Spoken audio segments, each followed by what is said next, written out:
I'm Brooke, and today I'm talking to Kimberly, who's going to share with us her carnivore journey and her battle with diabetes too. Hi, Kimberly. Hi. Nice. I'm so happy that you're here to take the time and share with our listeners about your carnivore journey. I'm excited as well, actually.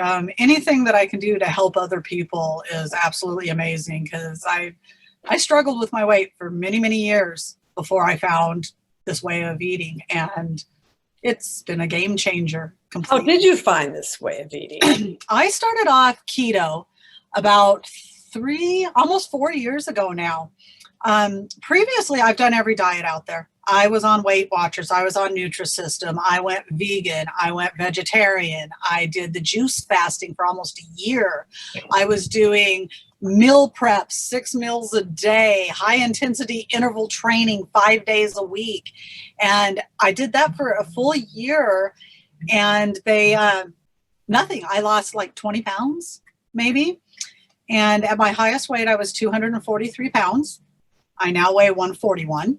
Wow. So over 100 pounds. But yeah, I started with keto and I lost 80 pounds on keto and felt. So anyhow, what I was saying is that, so I went keto and lost the 80 pounds on it, started reversing the type 2 diabetes. I actually had run into a doctor in Colorado, in the Denver area, and he's I can't remember what his name is exactly, but he was a proponent of the keto diet, and so I was very excited about that. He had put me on Byetta, and so I was injecting my stomach twice a day just to try and control my diabetes. So Byetta, is that another insulin kind of thing? It's a pre-insulin thing. It's before they do the insulin, but yeah, it was little stomach shots, and I was shooting myself twice a day. It was not fun.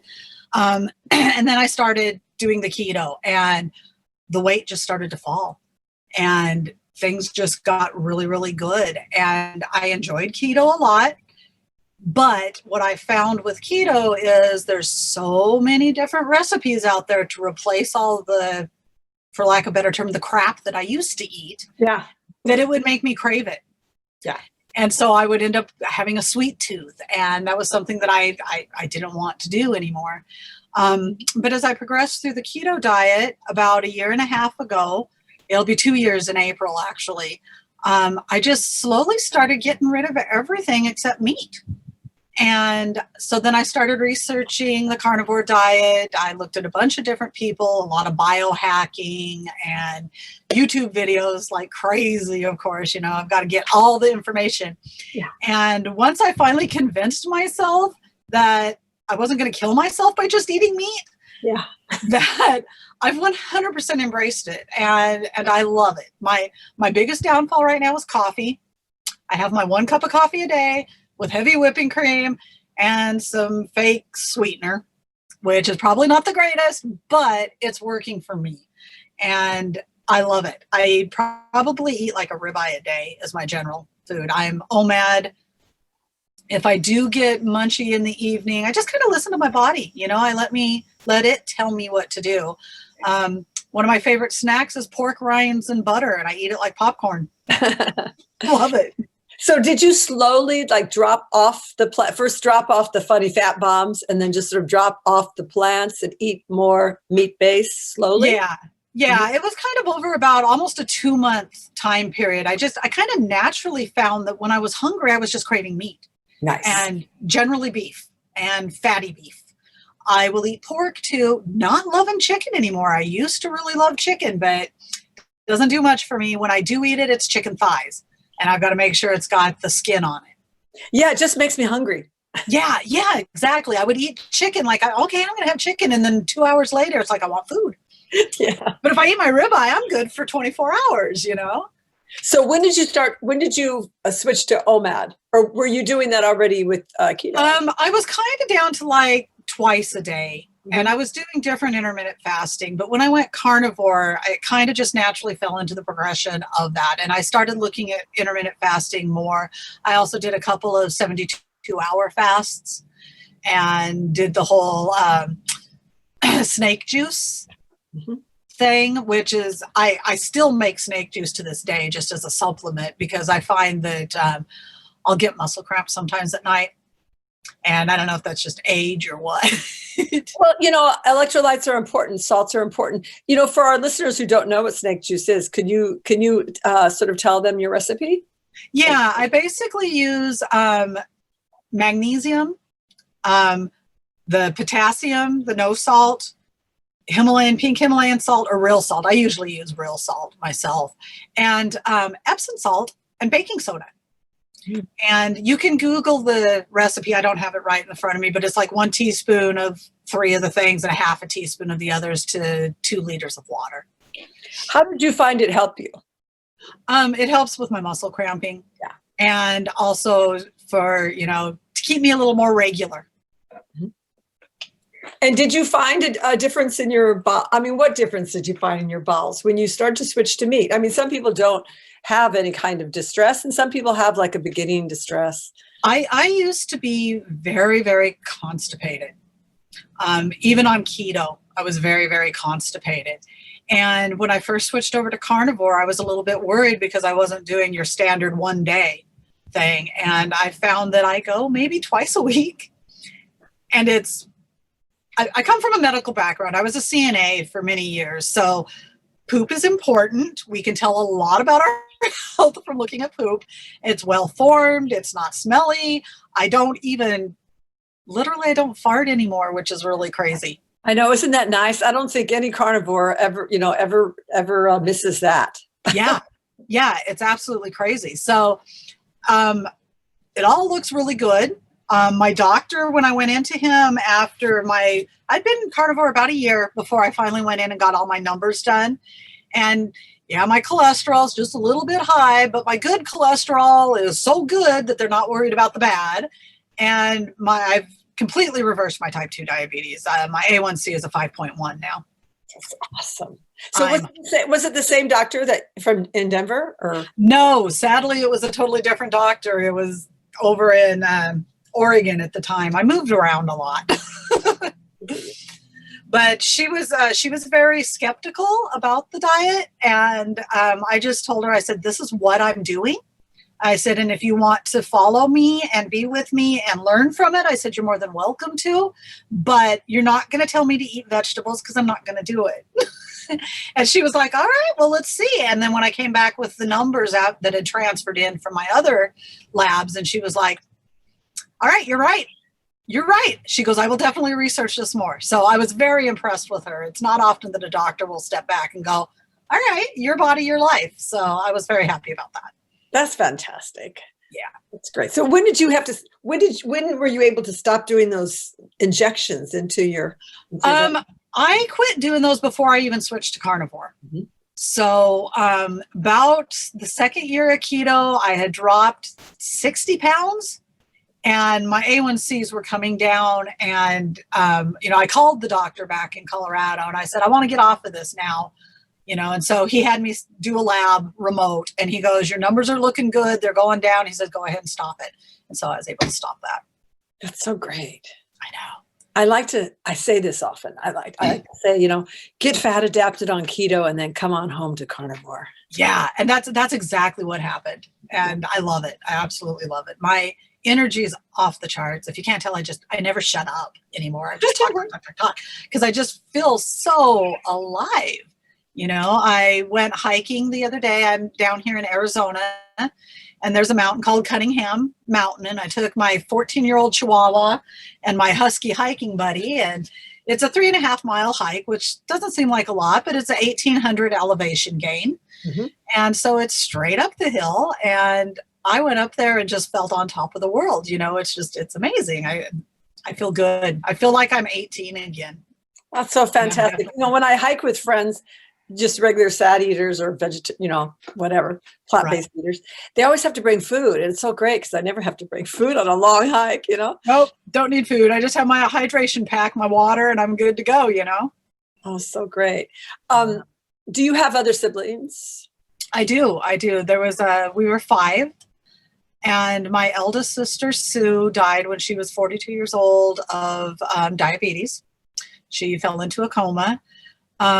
Luckily, my other siblings do not have the experience with diabetes. One of my sisters, however, is a triathlete and a marathoner. So she's been very, very healthy most of her life. She has had some heart issues, though, and I've been trying to convince her to, maybe look at carnivore, but she's a salad eater. She loves her salad. My other sister is obese, and she's 67 years old now, in a lot of pain. Just her joints ache constantly, and it's really sad, but they all look at me and they're like, what are you doing? Yeah. It's like, well, follow me. Yeah. You too could do this. Yeah. So good that you'd be able to sort of lead that example. But yeah, sometimes it takes a lot of people a long, long, long, long time to, or a disaster. Yeah. Yeah. And that's what it was for me was, once they finally said, oh, look, you're diabetic, I'm like, okay, not going to follow my sister. I had my sister, my uncle, my grandmother all had diabetes, and they all passed away from complications of it. Yeah. It's scary. Oh, congratulations. That's a huge thing to turn around. What other, let's just tease out some more changes that you've experienced. I know there's probably more. Yeah. Well, one little funny thing was when I went to go not grocery shopping, but clothes shopping for new clothes, because, my whole wardrobe has changed a lot.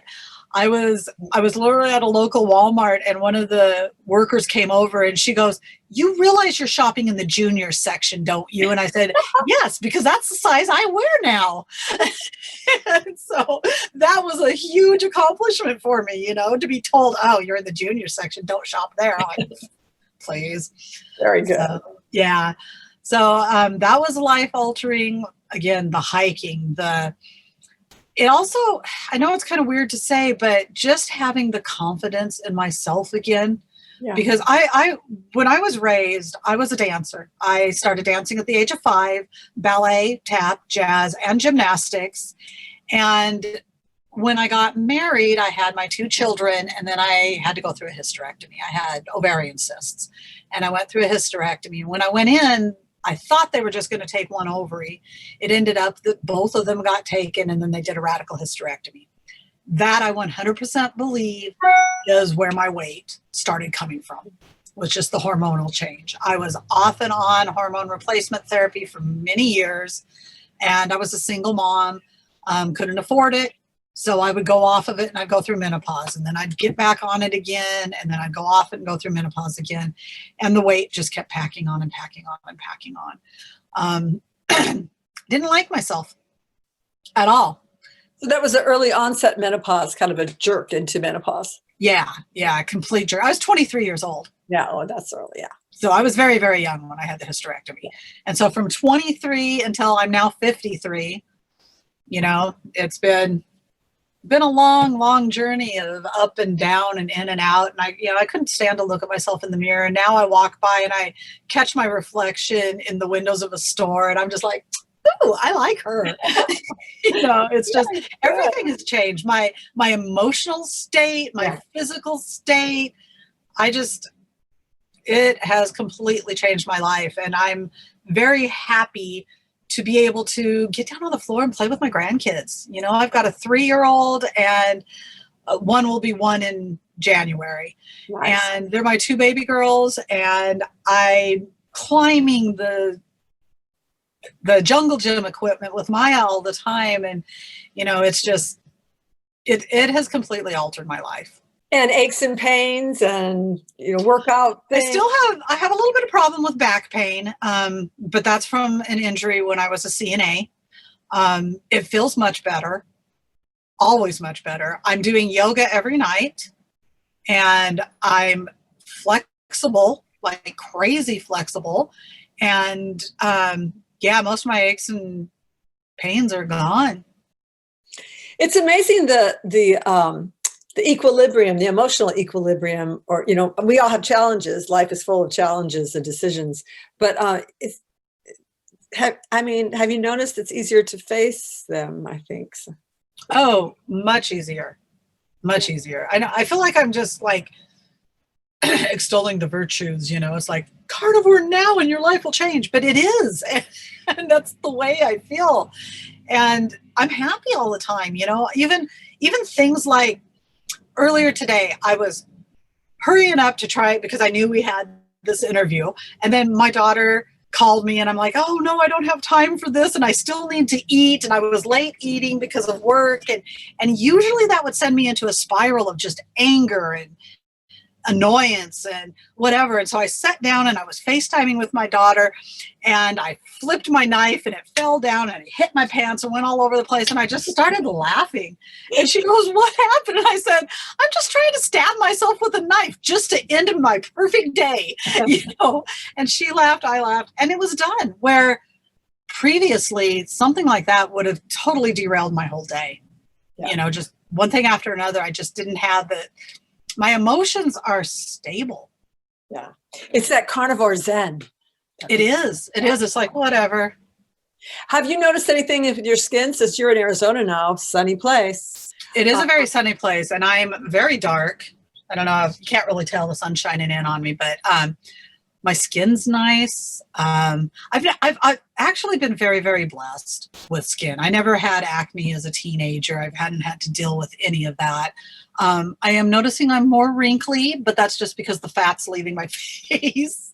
And so now I'm aging naturally. I looked like a little baby when I weighed 243 because I was just ballooned and blown up. I just wish it would take away all the wrinkles. That'd be great. Right? I know that would be great. But no, my skin is nice. It's in good shape.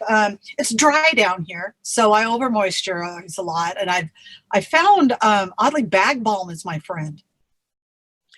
That what? Bag balm. Oh, bag. Yeah. Is that lanolin or what is that? It's lanolin. Yeah.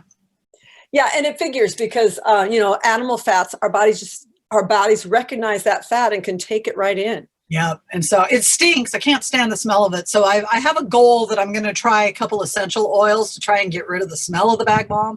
Well, have you tried you know, your own tallow? I have not, and I think a lot of that is because I live full time in a little 17-foot travel trailer. Yeah. And the fact of rendering fat inside of this tiny little place is very daunting for me because it's going to leave nothing but grease everywhere. So I have a goal. I'm moving out of town so I can have a fire. And yes, I want to start doing that and try and making my own tallow at that point. How are you cooking now? I'm on barbecue every day. Mm-hmm. Big old steak on the Barbie. And so what would be your typical day meal? I would, generally I get up about 6:37. I go for my coffee. Like I said, I got to have the coffee and the heavy whipping cream. And that just kind of sets my day. And then about 11 o'clock, I start getting really hungry. And so I'll go out and I'll cook me a ribeye steak and I'll add butter to it and I'll eat that. And then that's it. Just easy peasy. So easy. And yes, and that's another. Oh, huh? Do you ever have cravings? Every once in a while, I'm in Arizona. They do Navajo tacos down here on the Navajo fry bread. And I love that. I mean, bread is like, that's the one thing I really miss a lot is a good yeasty bread. And so I literally took myself out 2 days ago because I heard about this place and she's an authentic Navajo that actually makes a fry bread. And I was like, you know what? I'm going to do it. And I did it. And I regret it. I mean, at least if she was cooking the fry bread in tallow, it wouldn't be so bad. It's really those horrible oils that they. Yeah, exactly. So I ate like 3 bites of it. I was like, you know, this just doesn't even taste good. Yeah. And I just kind of walked away from it. So yeah, every once in a while I do get a craving and I won't punish myself, you know, I'll do it. I went out to eat not long ago with a friend of mine that was here and he wanted to go to a pizza place. So we went to pizza and they had a gluten-free option for their bread, for their dough. And so I said, hey, what is it? And they said, well, it's cauliflower. And I was like, okay, all right. So I'll keto it today. Keto pizza. Yeah, I did. And going back to the farts, 3 days of farting cauliflower. And I was like, yeah, no, I guess I really don't need this. And so for the most part, no, I don't crave things. It's been very enlightening in that I used to obsess over food. everything. All my relationships were built around food. What are we having for dinner? Where are we going to go? What do you want to eat today? You know, what are we going to prepare? Oh, I got to go to the grocery store and I've got to buy all of these items and all of this. And I'm done. I'm just done with that. It's like I eat when I'm hungry and that's it. So easy. It's just so much easier. It is. It is. It's changed my whole relationship with food. Yeah. Do you take any supplements? No. And do you utilize MeatRx? Has that been a help to you? I had never even actually heard of you guys, to be honest, until you reached out for me. So I've been looking at it and researching it a bit, but I really haven't delved much into it. I definitely will and look much more. There are a lot of Facebook groups. You know, there's the World Carnivore Tribe. Yeah, that's where I'm in. I'm in the World Carnivore Tribe, and there's another one that I don't know. Some of them I don't like to be in. Yeah, there's some very aggressive people. Yeah. So I've kind of gotten away from Facebook too, which has actually been a really good thing for me. Is I'm not on there like I used to be. You know, I used to sit and be bored and just always had to have information being fed to me constantly. And now I'd rather go out and go walk with the dogs and go climb a mountain or just even sit outside, you know, and read. Liberation. It is. It's been complete liberation. Freedom from all that food stuff. Yeah. Yeah. It's changed my life. It really seriously has. That's fantastic. I love it. I love it. I do too. Thank you. And what would you say to someone who's like considering carnivore diet? I would say go for it. There's nothing to lose. There really isn't. You can only win by trying it, but give it a good, honest try. Don't be discouraged if you're coming, especially if you're coming from a SAD diet. Don't be discouraged if you go into keto flu and if you don't feel good and you've got all kinds of gastrointestinal issues. You know, it will clear out, it will level out, and it will be good. So give it a good college effort. Try for at least a month. And then reassess yourself and just be in touch with your body and listen to it. You know, I'd also say when you first start, don't worry about OMAD, you know, eat. If you're hungry, eat. And then once you're fat adapted, all of that will start to level out and you'll just fall into what it is your body needs. Perfect advice. Thank you very much. Thank you. Thank you. I know it's going to help a lot of people and people who are scared of, you know, the prognosis of diabetes. No? Yeah, it is scary. And I think as Americans, we take it for granted a lot because it is an overwhelming disease here in America and in Europe as well. I mean, it's getting very prevalent there as well. And we all go, oh, I'm diabetic, whatever. I'm diabetic. Well, there's a lot of issues, blindness, death, you know, coma. Diabetes is not to be laughed at. And losing your limbs. Yeah, losing your limbs. My sister had all of her toenails removed. She'd get an ingrown toenail and it would start infections in her legs. And it was either get rid of the toenails or we're going to get rid of the feet, you know. It's a very debilitating disease and it's so easy to get away from it. Just get rid of the carbs, get rid of the sugar, and eat to heal your body. Very good. Thank you. You're welcome. Thank you. I'm glad you're in the carnivores. Me too. It's been life-changing. Thanks, Kimberly. You're very welcome.